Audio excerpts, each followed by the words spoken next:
This is Ilan Awerbuch. Welcome to Mortgage Watch, financial and mortgage news that you can use. This is part of our continuing series, Your Life in Cyberspace, and a reminder that the purpose of the series is to educate and inform you, not scare anyone. You've got the evening news for that. But I like to share stories of what's going on in cyberspace, some of the lesser known stories that are going on, so we can see the depths to which cyber activity are really controlling our world in many, many ways. Well, our hack of the week concerns a story that just broke about a Ukrainian hacker who in 2010 burrowed his way into the computer systems of several of the companies that manage and distribute releases from financial companies and companies of all sorts. He discovered that there was quite a lag time between the time the information was received by these companies and they distributed it to news services, wire feeds, and something like that. Well, he then got even more clever, made a video, put it online, announcing his services. And what do you know? He had a lot of takers, and the takers were financial traders, stockbrokers, and people of that sort, who were able to make a lot of money, hundreds of millions of dollars, in the time between when they got the information and the press releases went out and it went on the evening news or whatever news, and it became common knowledge for everyone who was watching. Well, like most of these things, they have a certain shelf life. This one went on for a long time, but I think equally as long will be the jail time that these folks receive. The United States Attorney in Brooklyn, New York announced massive indictments. Lots of stock traders, stockbrokers, and of course the hackers are going to be explaining their story in court coming up. So once again, we ask, should you be nervous about cybercrime? What can you do to protect yourself? Well, as I said, it's happening, it's everywhere. Our lives really are happening in cyberspace. So I don't think it pays to be nervous, but I do think it's important to protect ourselves. And there are some simple things we can do to lower our risk. Among the simplest precautions are creating strong passwords for yourself online, especially for your major accounts, and also on your home router. Don't forget your home router.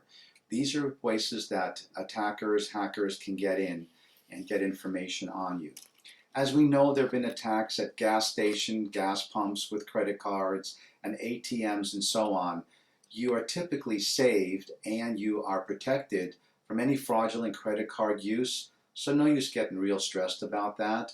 But just like when you buckle your seatbelt when you get in your car, get strong passwords for yourself, keep an eye on what's going on around your activity in that space, and then don't worry about it.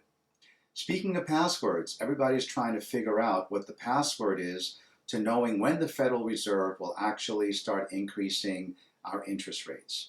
Well, it's coming down to 2 months, September or December. Now, a lot of people feel it's not going to happen, but the feds have been coming out for a long, long time and announcing it. The various governors have spoken, and the chairwoman of the Federal Reserve, Janet Yellen, keeps saying the same thing. I recently read a very, very great article by Alan Blinder, who's a major economics professor, and he's saying that they're going to be raising the rates, and like many people, it's not so much the concern of when, but what will follow along. Given the recent news of China, where they devalued their currency, the yuan, for 3 straight days, and the fact that that economy is slowing way down, it probably is going to be December before the feds really act.